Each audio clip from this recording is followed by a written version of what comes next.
Apple bill that provides free care to veterans, and our international mission trips.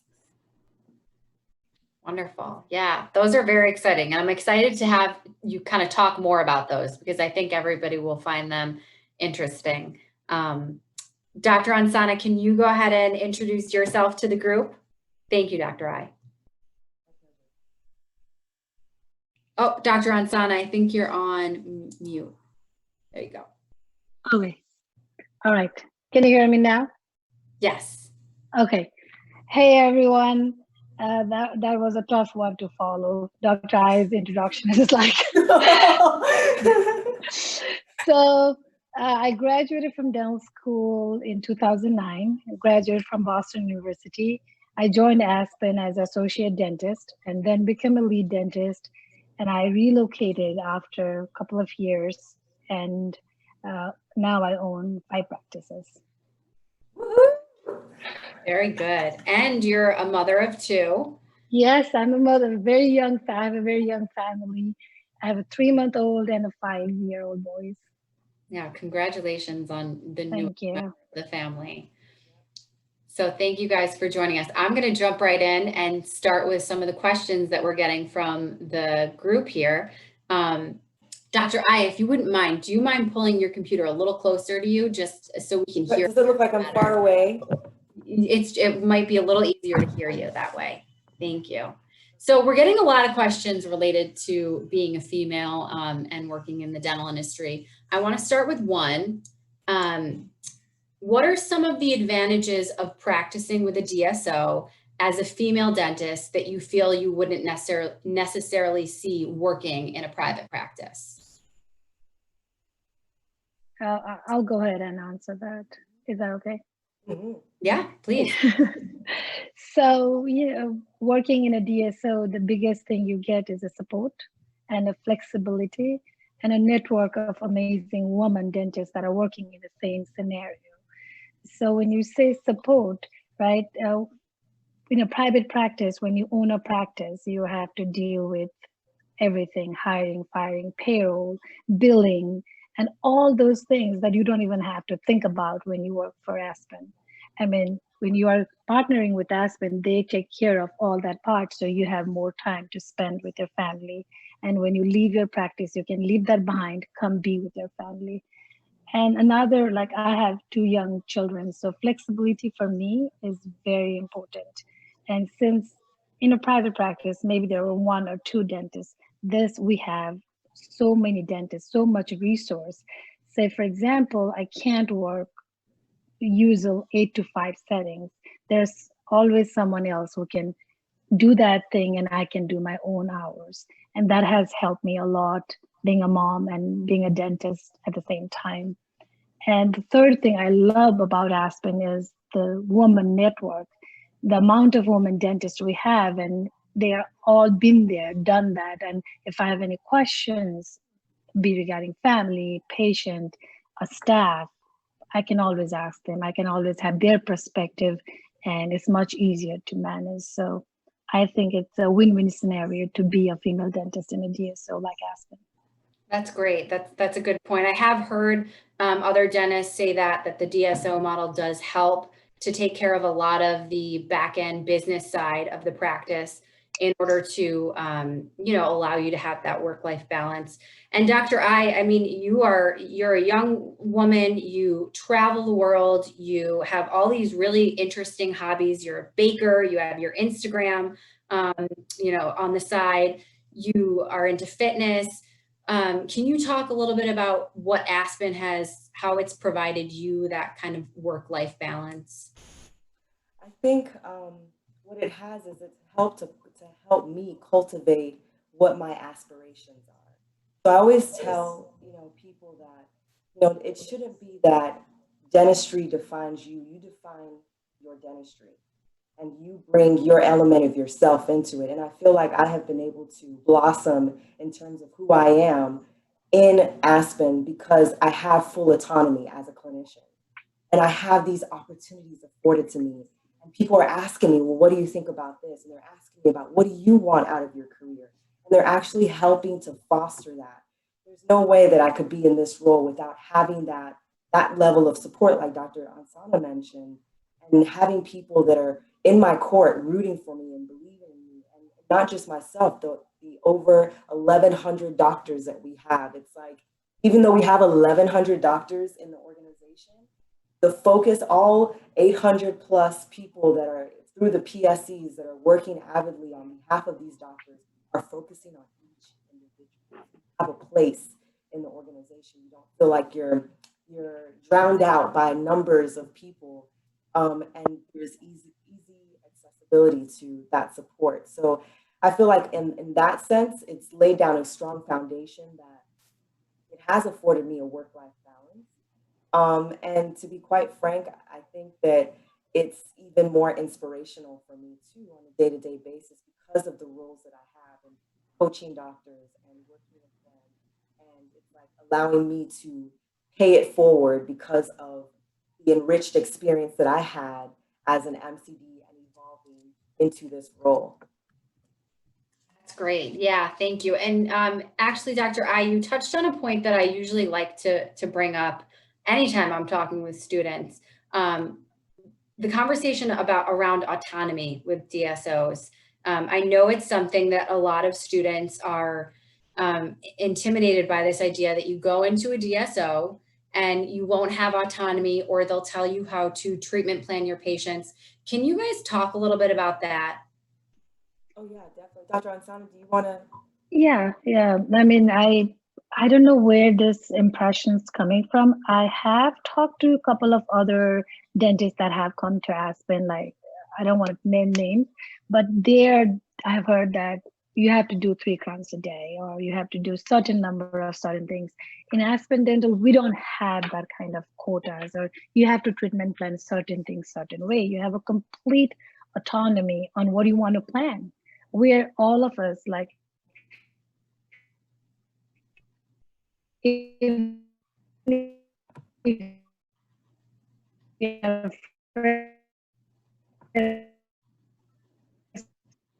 Oh, I think she's say to picking up me, a little bit. like, you're gonna plan. Dr. I, or Rehabilitation and you make what is best for the patient. That's what we always say. You do what is best for the patient. I mean, we have so much demand, and we don't have to care. Like, what if you do what's best for the patient, patient will follow, success will follow. So we don't ever have that control over anyone's treatment plan.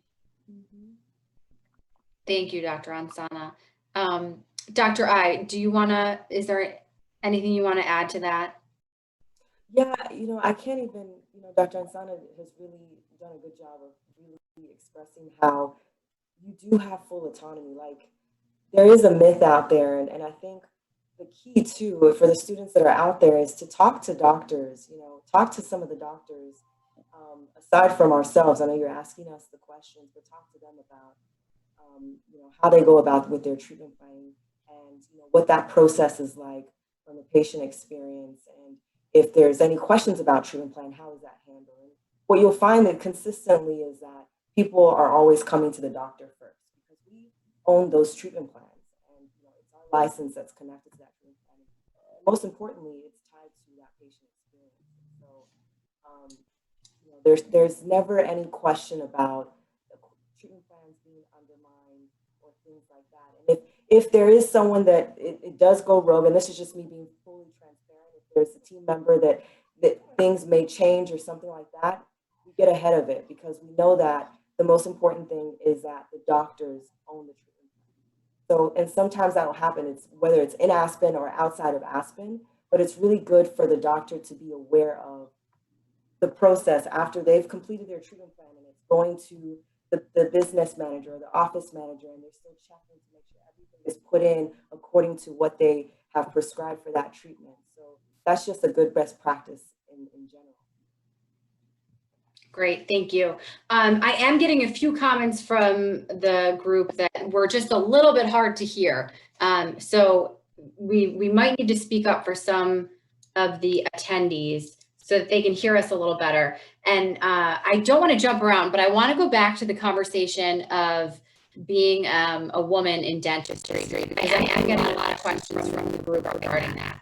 One of the questions I'm getting a lot of here is, you guys talked a little bit about Dr. Ansana having born at home, 3 months, 3 months old now, Preston, and you have an older son who's 5 years old, and you own 5 practices. I'm sure for everyone in the group, they're interested to hear a little bit more about that. How are you able to manage opening 5 practices and being a mother? Oh, it's hard, but can be done. So I won't say it's easy. At my first practice, I don't want to make it long, but my first practice I bought when my firstborn was 3 months old. So he was 3 months old and I bought my first practice. So that's how crazy I am. It was so challenging at that time, but with good support, right? With the support from Aspen, with my family support too, it has been possible to raise good kids and have my business. I don't think I could have done, to be honest, without the help of my regional managers or my directors guiding me at every point and de-stressing me. I was super stressed in the beginning when I owned my first practice. It's a different ballgame when you own something, right? You want to know every small detail. And then you have a newborn at home who won't sleep, and you have a new practice. At that time, a lot of support, a lot of talking me down that, hey, we got this. This is why this partnership is. So that helped a lot. And as I said before, flexibility helped a lot too. So right now, I'm not working 5 days. I'm working only 3 days. And that's okay. Like if I can't manage, and if it's just not me, if my associate comes to me and say, hey, I have a newborn and I can't work 5 days, can I do 3 days? And I will be like, okay, we can do 3 days. So everyone in Aspen is working towards and rooting for your success, and that's what makes it so easy to do both, to be a mom, to be a business owner as well as to be a clinician. That's great. And so you're working 3 days a week in the office, while owning 5 practices, and that you have the help to make that possible by having a team of people that are helping you run those practices. Yes, definitely. Yeah, so 2 days even though I'm not in a practice, my regional manager is all in there, my office managers are there. I'm in constant contact with my directors. So if there is any questions, any problems, they try to solve themselves before coming to me. So this group of people are always there running my practices for me when I'm not there. That's great. And we are getting a lot of questions coming in at once. Just so everybody knows, I will try and get to your question as quickly as I can. I want to try and stay a little on topic for these guys as well. I am getting a lot of questions about maternity leave. Has anyone in your practice taken maternity leave? Like in my 5 practices, it's not even a joke. Every month there are 2 persons that are pregnant. Like it's a so we something in the water in Aspen. Yeah, we always say that. Yeah, it does feel like there's always someone. Seriously, there's always a 2 person. Always among these 5 practices, 2 of them are always in a maternity leave. It's a female-based industry, and literally, I was just about to say that. Like most of the organization is women. I did notice that when I came to Aspen that there were so many women, and especially in leadership roles. I mean, Dr. You're in a high leadership role with a huge organization. Can you tell us a little bit about what that looks like? I know you brushed on it earlier, but I'm sure people are interested to hear how you got into that and what it involves. It really started from being in the practice, because in order to be in this role, it's understanding what it takes to run the practice, to lead the team, understanding the model, the patient model, the business model aspect, and leveraging the resources and support like Dr. Ansana mentioned. I mean, it's just a wealth of information. And the thing is, coming in, you don't necessarily have to reinvent the wheel. So you have these mentor doctors, you have these rock star, practice owners like Dr. Ansana. You can pick their brain, you can get insight into their best practice and what they're doing. And so I took a lot of that into the practice that I was in, and, leveraged all of those best practices. We had great results. And within months, I was promoted to this role, and it just kicked off from there, especially wearing the two hats that I have. So I think, I think the key to it is really capitalizing on all the resources that are available, from the mentorship to the training to the innovative technology that we have with our programs, like the implants that we have. So coming in and being a part of the training programs and knowing eventually you're going to elevate to where you're taking programs like that, or Invisalign, usage of iTero. And I'm sure Dr. Ansana can talk about that a little later and what the impact has been in her practices. But knowing that that's literally at your fingertip, to me, that's so much more empowering, especially as a woman, because I come from, and it probably doesn't look like this, but being a dentist for 11 years, same thing with Dr. Ansana. We've seen a lot in this industry, and we've seen how it's like grown tremendously, especially with the advent of DSOs, because DSOs now have created and afforded so much opportunity where you don't just have to be a hygienist doing hygiene checks all day and doing hygiene care. You can be in a leadership role. You can be a mentor. You don't have to just be a dentist. You can be a mentor. You can be a practice owner. You can have equity. You can have a stake in the practice. You can be in a role like this and pay it forward or pay it back to other up and coming doctors in the organization. You can be in philanthropy. You can be part of the philanthropy programs and give back, because we know that's incredibly important to so many of us. So hopefully that answers your question, Molly. Yes, thank you. That was great. I appreciate that. And I want to talk a little bit about, for this group, because I am getting some of these more, new grad questions.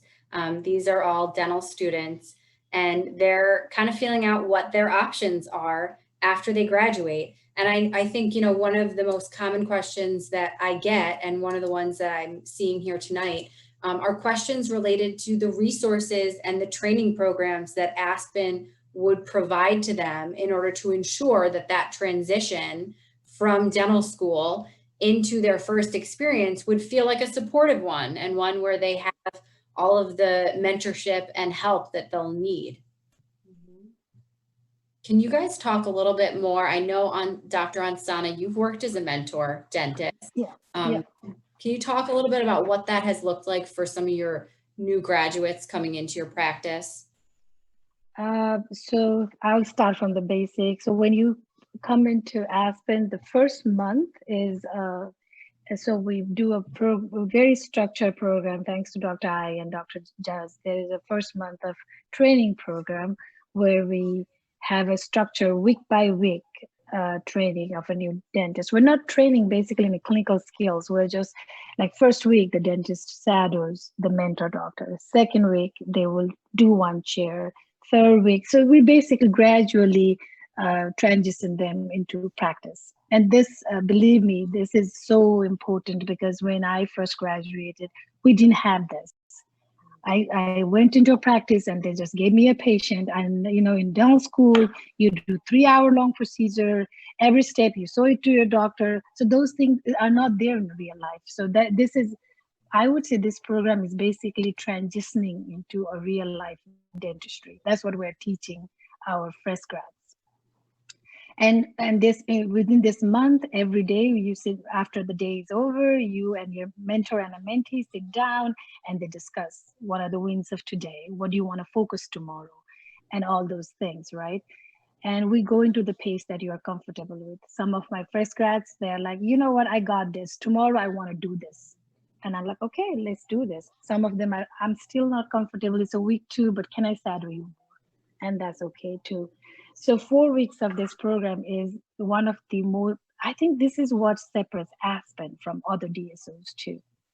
And this is, and I have mentored maybe like for now 10 dentists, and all of them are so successful. And not because I mentored them, they're amazing clinicians, but I think this helped them a lot into transitioning. And after that month is over, right? That doesn't mean this whole mentor-mentee relationship is over. You can always contact your mentor. They're always there for you. You can text them, call them, and they will answer your clinical questions or other questions you have.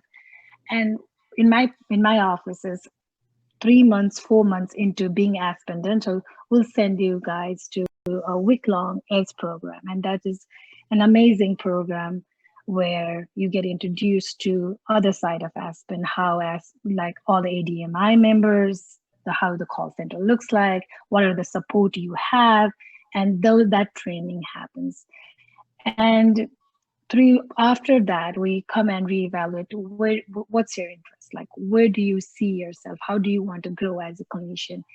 And if someone comes to me, I'm really amazing at surgery, I want to do implant, then we're like, okay, let's do implant training, right? And some of them are like, not so good at surgery, but I'm really interested in cosmetic, and then let's focus to Invisalign. So we'll send you to a lift program where we train in Invisalign. Someone interested in implant, will send you to an implant training program. So there are so many resources that help you grow as a clinician. And it's up to you where you want to grow and how much you want to grow. At the same time, you have webinars that you can take. There's online CE courses, online, so many free resources that Aspen has that you can utilize too. Yeah, thank you, Dr. Ansana. And you touched on a lot of different things. All of the women on here, I'm sure they're interested in hearing all of the support that would be available to them. And when I'm talking with them, I'm often talking about some of the support that we offer. Dr. I, you're on a team, a clinical support team that provides so much of this support. Can you tell these women a little bit more about what it is that your team provides and how it will help them as new grads coming into the first opportunity after dental school? And even to Dr. Ansana's point, just recalling what it was like being in dental school, right? And so then when you leave, you're excited because you're like, yeah, I'm jump starting my career, but there's also that hesitation, like, okay, what am I jumping into? And how are they going to prepare me for this? And so Dr. Ansana, you put it together beautifully. Like, I don't even think I can touch on more of it or add additional details, but that's essentially it is. You're going to have someone that's going to do their wings. They're going to help nurture you and your confidence. They're going to help you with just understanding the things that weren't really highlighted in dental school. From beginning to end. And the key, people, team members, everyone is key to that patient experience. So how do you, engage with them to ensure that there is this wow experience? You get really good treatment. We don't talk about that in dental school. We talk about the treatment. You're gonna cut crowns, you're gonna do fillings, you're gonna jump and stuff. But we don't talk about the acceptance piece, and that's so key. Or your chairside manner.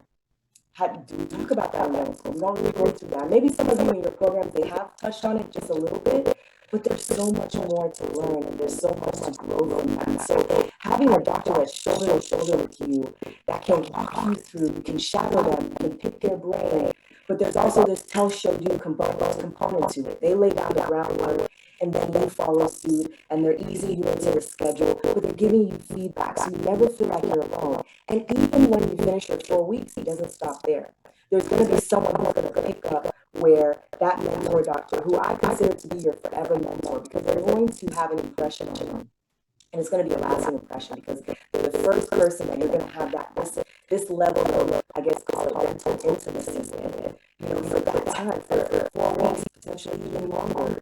And so you have someone like myself on the clinical support team, if you're in one of the large group practices, that will continue to engage in helping to mentor and coach and empower you with the tools as you continue along your career in that office. To the programs, the learning and development programs that Dr. Ansana mentioned. We now call it Discover Aspen, so we've revamped it. Oh, okay. And there's different components to it. And the part of it, and I wanted to highlight this, the reason why we revamped it, because we listened to docs. Just listen to docs across the nation.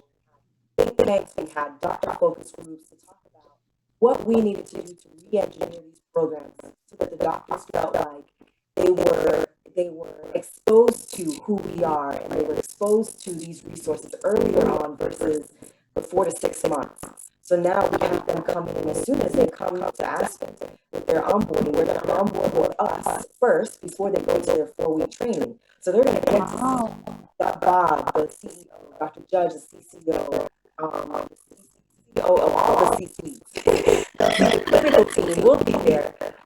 They'll see the other aspects of AMI, HR, benefits, questions that you have about marketing, how are we getting patients through the door, what other strategic marketing tools are we using to ensure that our brand is out there, patients are aware of who we are, and what programs do we have to continue to help you continue on your career journey. And so it doesn't stop with Discover Aspen. 3 months later, you come back and you join the beyond the chair. So you take those building blocks, and now you're learning about how to optimize your schedule, how to improve on EQ, your emotional intelligence, and lead your team, and just how to run the practice more efficiently. So and then from there, you have the opportunity to then go to programs like Dr. Ansana mentioned, the implant program, and the continuums there, as well as the Invisalign training. And even beyond that, a year, 2 years. For those who are on the pathway to ownership, there's a pathway to ownership program. And even beyond that, Dr. Ansana, I'm sure you experienced this. There's still this ongoing training and mentorship and coaching and resources available. And then there's CE all over the place, especially with this virtual world that we're all in right now. The programs that I've just shared with you are all virtual, and we're launching it next week. So we'll be presenting and things like that. But we're really excited about that. And that just goes to show how innovative this organization is and how much they value the people, we value the doctors, we listen to their voices, we listen to our voices, to make sure that we're doing what's right for them and we're doing what's right for the patients. That's great. That's really great. Thank you, Dr. I and Dr. Ansana. I think that's all really important information for a lot of these attendees to hear about what support they would get with Aspen. I want to talk about sort of the current events right now in the world, because there's a pandemic happening and it affects our industry, dentistry. So I want to talk about what it looks like within Aspen Dental and within practices. How have you handled it, Dr. Ansana, in your practice, and Dr. I overall nationwide? How do you see us handling this pandemic within the practices?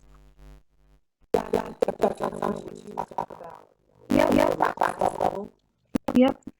So it wasn't fun when it hit us.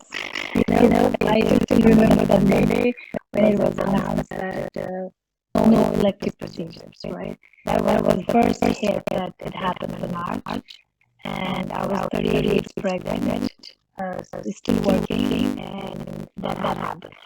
So Aspen has been there. Like, that was the one time I realized how important it is to have support. Practices are, like they said, let's close it, and we close the hygiene first. And there's we're talking about tens, so many patients already in the schedule. We closed that, and then we gave them just the emergency for a whole month of April. We just did the emergency practice with teledentistry. And this is hats off to all the IT people and Dr. I that they made it happen. We trained ourselves within that month and start giving teledentistry so fast.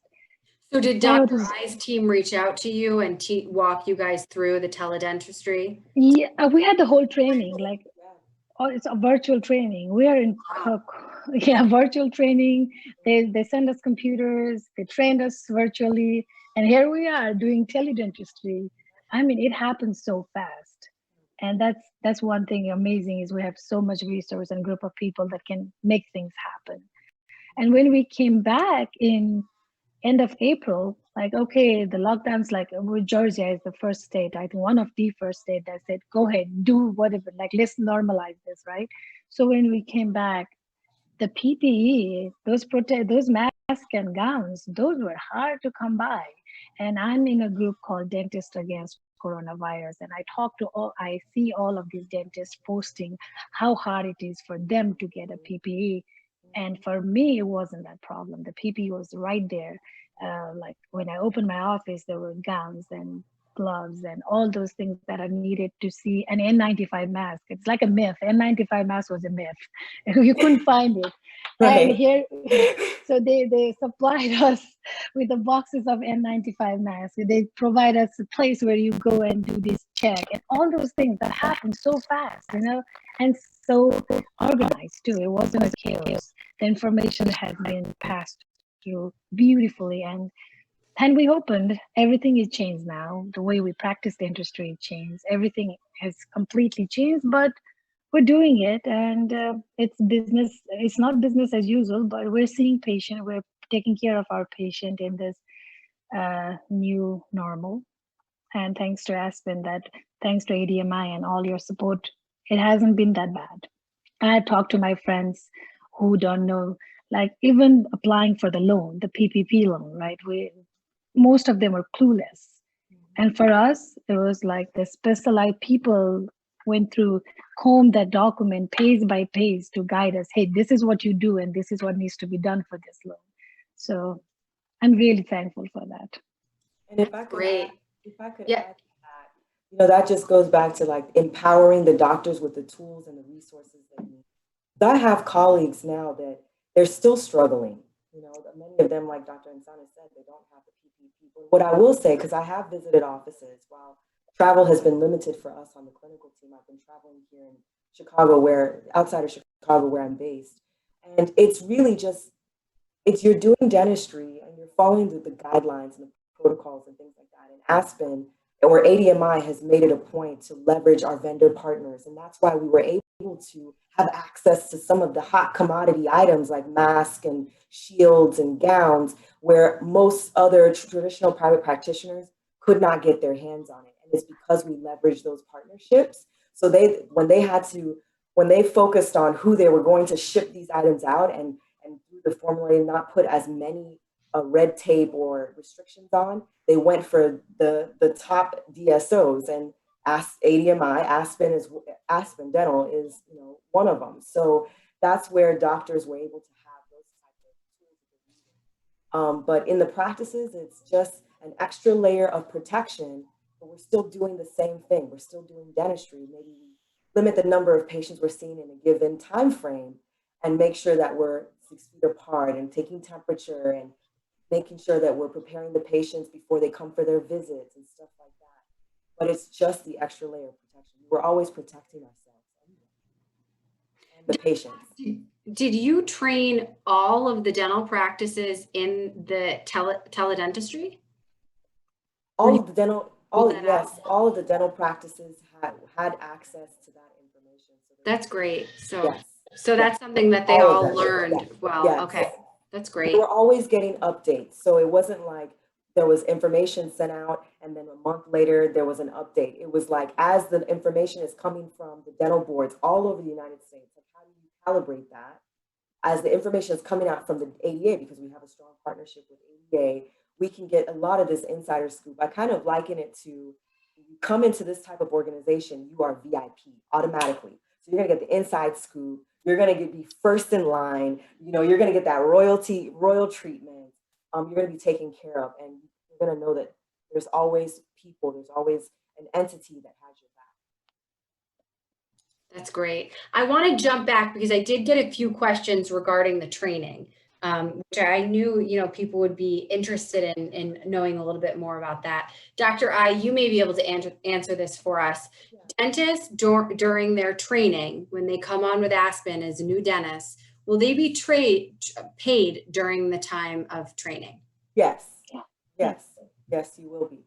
So that was one of the questions. The other question was, if they are certified in these programs, such as implants or cosmetic programs that we have through Aspen, will they be able to hold on to that certification throughout?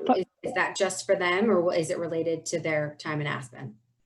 No, they can. I mean, no, that's it's for them. Enrich their. Right? Go ahead, Dr. Ansana. No, it's you're once you're Invisalign certified, you're certified. I mean, it's your skill set. We don't own anything. And you know, these classes are like thousands and thousands of dollars. Like, I was just talking to the doc the other day, and she's like, you know, with everything that happened with the transition, she wanted to take the continuum. And I'm like, doc, it's right there. It's fingertip. You always have that there. You can take these implants. can join a virtual session for Invisalign. You've got Antero in the office, and she's like, I'm going to sign up for it. So it's not tied to ADMI. It's not tied to Aspen Dental. This is tied to you.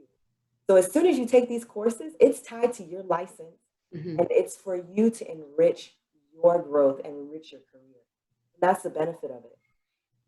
That's great. I worked with a dental student who started with Aspen. She's a 2019 graduate.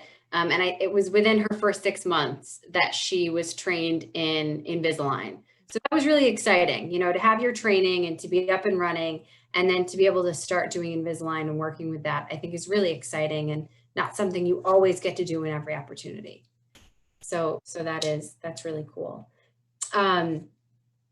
The other thing that, you know, we're getting a lot of questions about are in relation to treatment plans. So will these new dentists coming into, so for example, Dr. Ansana, new dentists coming into practice, we talked about our autonomy, but what are some of the treatment plans, the cases that they're going to be seeing when they start with Aspen as an associate? So I'll just give a typical example of a day, right? Yeah.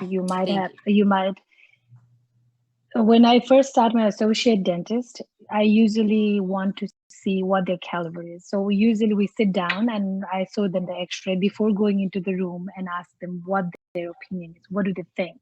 So we sit down together, we look at the x-ray.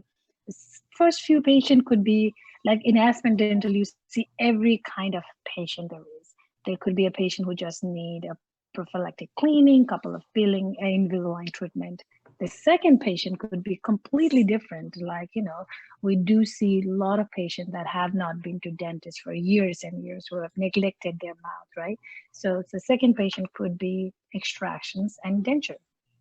And the third patient could be like their reason for coming is to have their smile back, 6 veneers in the front, and a couple of fillings in the back, 4 wisdom teeth out. So the treatment plan varies from one spectrum to another spectrum. And as I said, if we can always, like in the first few days, I had my first grad, my mentee, we sit down, we look at the x-rays, and I always ask them, what do you think, right? What is your treatment plan going to be? And I suggest, like if they miss a cavity or something, I'm like, hey, do you see this cavity here? Or if they make a huge treatment plan, I always suggest them, hey, give them another option too. So that's how it goes. And some of, like now we're doing so many implants. So we always talk about placing an implant and restoring that way too. So now, it's not just, yeah, go ahead. Are you seeing, what types of cases are you seeing right now given the pandemic, and what are you seeing with your patients currently? In the beginning, it was more of an emergency, like so much all the practices were closed. So there was a lot of patients who were in pain. We took care of that backlog in May. Now, June, July, it's back to normal. We see many, like it's back to normal. So do you have a full schedule now? Yes, we do have a full schedule, and there were so many patients waiting. We are increasing some hours, and we are opening Saturdays just to accommodate all these patients that have been waiting and not being able to see dentists. So yeah, we're full scheduled, back to as normal as it can be. That's great. And we're seeing that across the nation, that patient demand. Because at the end of the day, you know, especially during the time where there were the stay-at-home orders and isolation this and isolation that, people were still going through dental distress. And if they weren't able to have access to care, they're going to go to the first place that's open. And for us, most of our offices were open. And now all of our offices are open. So, you know, and that allows us to make sure that we're keeping to our brand promise, that we're going to do what we can to break down those barriers for the patients to get care. So we're seeing an uptick of, you know, patient demand across the board. Dr. I, so then would you say that overall within Aspen, we've kind of come back to, most of our practices have come back to seeing the same amount of patients as before? I would say more. In some practices, more. Wow. Many of the practices that I support, What did you say? Is that because of the backlog of patients that weren't able to be seen? Yeah. And then, there was disruption to their care, right? So then COVID happened, or there was the alarm that was sounded, and now people that had elective care, it was like in the middle of their treatment. So you try to wrap up what you could, unless it was urgent, because we didn't know a lot about this virus back then. Now we have so much information, we know how to manage it, stuff like that. Or the protocols, I should say. So now they're itching to come back. They've got that crown that needs to be seated. They don't want to walk with a temporary anymore. They want to move forward with their dentures, which is such a huge part of our business, aside from everything else now that we've expanded in terms of our Yeah, that's great. That's really exciting. And another thing I think the demand has increased is because not all of the practices are open. Most of the practices are still, a few of them are still closed because of the PPE. Like they don't have proper PPE to open the practice. So the regular dentist is still closed. So they're coming to Aspen. Can you explain the PPE, Dr. Ansana? So, today's world, we don't see the patient that we used to see in February. Everything has changed. So you have to have a loop. You have to have N95 mask. You put a surgical mask on top of that. You wear a gown, head cover, and shoe cover, and everything you can think about, you cover yourself to see one patient. So that's just one patient, and you change everything, see another patient. So that kind of protective equipments are not available to everyone. It's not accessible to everyone nowadays. And even seeing a patient, the way we see patient is different. There is no waiting room anymore. Our doors are closed. The patient call us, and we have to go outside, take their temperature, do the questionnaire, and get them inside. So for some dentists, opening practices in this scenario is not profitable. You don't see as many patients as you see before, and PPEs are expensive. So some of my friends, they have decided to close their private practice. And I think that's the reason we are seeing more patients, because few of them are like people who are about to retire decide to retire right now. Yeah, it's a difficult time for everyone, and it's thrown everyone for a loop. Did you feel like you were able to kind of jump right back in, and your team was able to jump back in when you did open your practice and start seeing more patients again, and your schedule started looking like it was pre? Not right away, but we had a plan. That's what I love about Aspen is you have a plan, right? So first week, this is what we are going to do. So for the first time when we opened, for us, the most important thing is the safety of our team. So whole entire week, all we did is N95 fitting and training for COVID, how we are gonna train our staff. Like, things are different. When the staff comes, they come in different clothes. We take temperature, they change into work clothes. And all those training happen in that first week. And after the first week, we slowly start like transitioning into seeing patient. So, and the guidance kept changing. The CDC kept changing. The state guidance kept changing. And thanks to the risk management, that a group of people, they just read those guidance and they kept guiding us.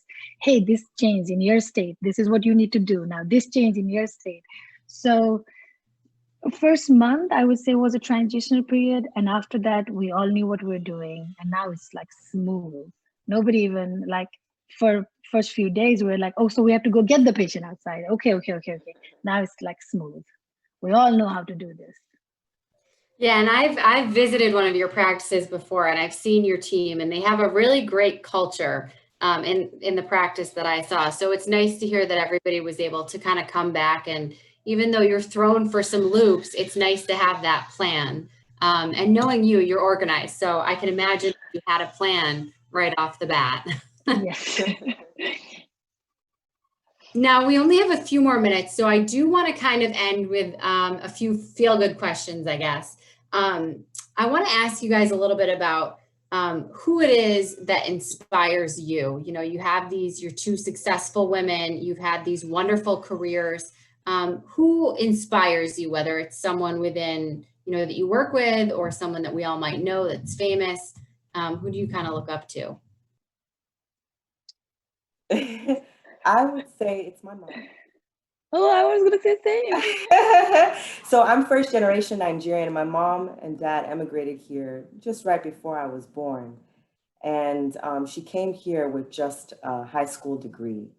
And over the years, and before she passed away, unfortunately, but over the years, while battling cancer, she was able to acquire everything from her bachelor's degree to her PhD in clinical psychology with 4 kids, and a daughter who has sickle cell disease, and a son who has chronic asthma, and still dealing with all of that. So for me, having that type of person who was so strong and persevered, but was such a lady, she always had to make sure when she went out, she had her lipstick, she was looking good, no matter what, even when she was going through the stress with cancer. So when you have that type of person, it's like, at least for me, it was like, and I have such a strong bond with her, there's no excuse as to why I can't achieve the goals. And there's no excuse as to why I can't do it, even though I'm a woman. So she has been a beacon in my life. And it's because of her that I'm the woman that I am today. And it's because of her that I feel as though I am where I am today. And, being able to blend that sense of femininity in an industry that was originally very male dominated and still maintain all these different roles that we have as a woman. So I see her as the perfect example, and hopefully I'm fulfilling, parts of that legacy that she left for us. Thank you, That's so sweet. Dr. I. That's wonderful. What an incredible woman. And it's great to have someone to look up to who, has achieved all that. I don't think that, we all have that as a role model, but that's wonderful. Thank you. For me, it's like it's been in every phase of my life, I've been inspired by different people. Like in the beginning, I was inspired by my parents. They went through a lot, but they never gave up on us, on their lives. They always believed in us. And we're like, my dad was the single owner, we're 4 kids. It was hard, it was tough, but they pushed us through everything. They gave us the best life they could give. And now I get inspired by my children. I want to give them the best life, and I want to be the person they think I am. I know I'm not that person, but they think I'm this great person. So I want to be that person. And that's what inspires me to do best, to do good every day. That's great. Yeah. Well, thank you. That's wonderful. Both of those are wonderful. We really appreciate you guys being here. We had great attendance tonight. The last question I would ask you guys is just, for the group, what advice would you give these young ladies who are, you were once in their shoes, you know how it feels to be in your 4th year of dental school. What advice would you both give them? I would tell everyone, don't let anyone tell you that you cannot do it. Oh my You gosh, can. that said a lot. I literally was about to say the same thing. Go ahead. That's awesome. I love it. Yeah. Great minds think alike. I'm telling you. Yeah. Like, I will give you an example, like what happened to me when I went for a job interview. This guy told me right to my face, hiring me is taking a risk. Because I'm a female dentist, I will not work after having a baby. And I was just, look, and how do you know that, right? He doesn't know me. He just made a snap judgment that I will not work after having a child. And I'm like, and here you are. I'm like, after having a child, I got my 2 kids later. So that's why don't let anyone tell you that. No, or the other thing is don't settle. Right? Yes. Always go for it. No matter what, and reap all of the resources that are out there. And connect with other women who are in it, who have been there, they've done it. Find out what their experience is like. Find out how they're managing through it all. Because we have to deal with all kinds of other stuff. We didn't even touch on that, today. But as women, we have to deal with all kinds of other stuff. So how do you balance all of that? Hormones and this that happens every month and blah, blah, blah, blah, blah. How do you balance all of that in the midst of you wanting to continue to grow. So don't settle for it. Because back then it was like women were associate dentists only. That's the most you could do with an associate dentist, because it was like, oh, work-life balance, and you're going to end up having kids. And so this is the best that we can do for you.